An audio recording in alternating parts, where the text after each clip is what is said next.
Chapter 9, page 49. Dit sal darm aaklig wees as jou ouers hulle werk verloor, omdat jy jouself nie in toom kan hou nie, sê sy gou. Sê sy en gooi haar rugsak oor haar skouer en stap weg. Dreig jy my familie? Roep ek agter haar aan. Al die lotter draai om met 'n onheilspellende grynslag op haar gesig. Ek dreig nie, Dewald Meiburg. Ek doen. So this was the interaction where Dewald was standing up to Aldi when she was bullying one of the girls from the school about being owed money, and then the girl said she would give her sandwiches, and then Aldi thought she was implying that she was fat. And then Aldi basically told Dewald that he must be careful because she can make his parents lose their jobs. Ek sit so diep in gedagte in die Engelse klas dat ek nie my vriendinne sien nader kom nie. Noma Swazi gryp my om die lyf en gee my een van haar Nomzila drukke sodat my oë amper soos 'n Pekinese sin uitpop. "Raai wat's hierdie?" roep sy opgewonde en swaai 'n koevert voor my. "Ek het jou raad gevolg, Dewald," sê sy. "Ek het my links en regs onthou en beste van alles, ek het gevlieg." "Waarheen?" vra Beesbal, wat by ons aansluit. "Dis metafories man," verduidelik Noma Swazi. "Ek het die geloof van 'n skoenlapper gehad." Selfs Karlien lyk nou verward. "Die geloof van 'n skoenlapper?" "Jong Dewald," spot Beesbal en plak 'n hand op my skouer. "Ek weet nie wat se sekte jy begin het nie, maar ek wil deel wees." "Ek's in," gegil Karlien. "Dis nie 'n sekte nie," lag ek. "Dis 'n mindset." So Dewald is sitting deep in thought in the English class, and then Noma Swazi comes in and she's super excited. And she's basically sharing the news that she got her learners and the advice that Dewald gave her helped. And he encouraged her to have faith like a butterfly. And then they just giggle about the metaphor because it's quite a weird metaphor which Beesbal doesn't understand. "Nog beter," lag Beesbal. "Waar teken ek om 'n skoenlapper te word?" Noma Swazi skree soos sy lag, net toe Juffrou Durant by die klas instap. Sy gee die meisies 'n vuil kyk terwyl ons almal opstaan en groet. "Die tema van vandag is making a difference," sê sy. Juffrou Durant gebruik natuurlik vir Nelson Mandela as voorbeeld. Sy verwys na die 67 minute inisiatief waar mense op die 18de Julie elke jaar iets goeds vir hulle naaste doen. Sy vra ons moet met idees kom oor hoe om die wêreld 'n beter plek te maak. So basically the advice given was that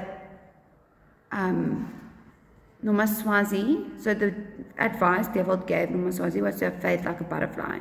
And because she did so well, Beesbal is teasing Dewald and saying he also wants to be able to sign up to become a butterfly.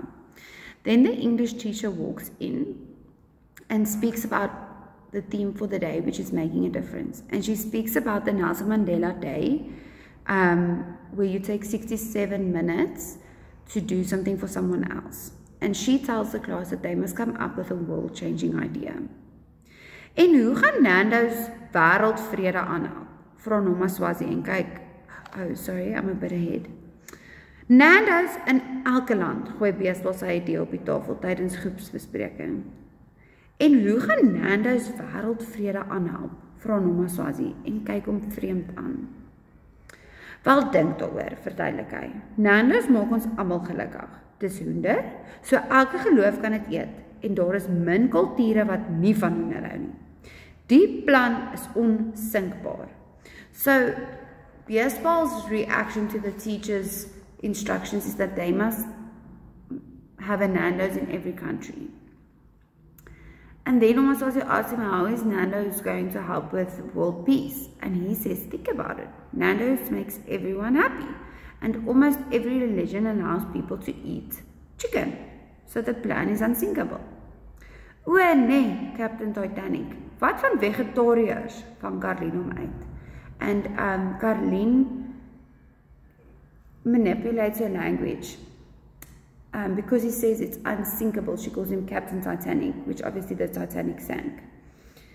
And she's like, it is unsinkable because vegetarians can't eat chicken.